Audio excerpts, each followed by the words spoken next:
शिशु दिवस भाषण आज हूँ नवेम्बर मास 14 तारिख पवित्र शिशु दिवस। मुझे दिवस किसी कहबार सुजोग लाभ कर निजक धन्य मन करुच्ची।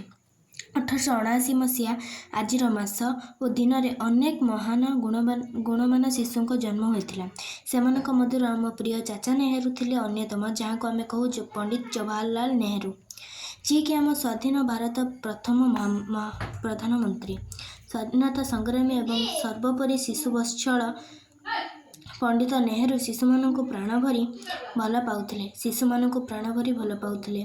शिशु मान कोमल कथबार्ता सावलील व्यवहार तांको आकृष्ट करि परिथिला।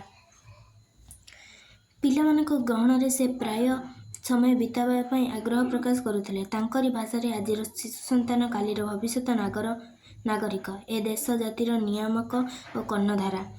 सुतरां चाचा नेहरू जन्मदिवस रूपे पालित होउछि आज ही शिशु दिवस। तांकरी पवित्र जन्मस्थान को जन्मदिवस रूपे तांकर जन्म को सम्मान जणाइबाकु जाई आज दिवसर मूल लक्ष्य। नेहरू चिंता करथिले जे शिशुमानक विकास रे आम देशर विकास और उन्नत शतप्रति संभवपर।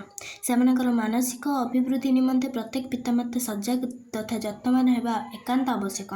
एपरिक बाल्यकाल शिशुठारे जदि नम्रता, त्यागपूत मनोभाव, साधुता, सेवा और देशमातृकार सेवा प्रभृति उद्रेक हेले से निश्चय एक सुस्थ समाज गठन करने दिगरे सहायक हेब। यह चाचा नेहरू दृढ़ कंठरे प्रकाश करथिले। एथिपाई मध्य सामाजिक गुरुदायक रहिछि बोली से मतवाद करथिले। नेहरूंक मर्मस्पर्शी बाणी सतरे आज सत्य परिणत होइछि। शिशु मानकर विकास तथा शिक्षा निमंते आम सरकार तत्परता प्रकाश करिसेंती।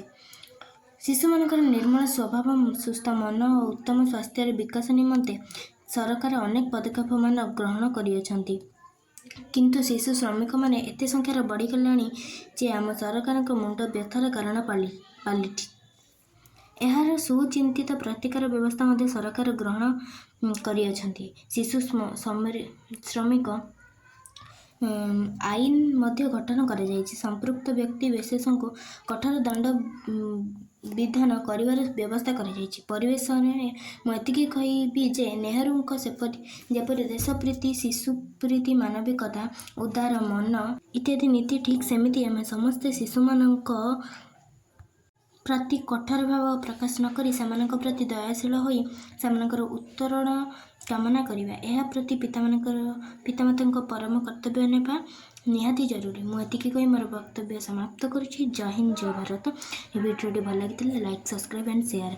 जय जगन्नाथ, जय हिंद।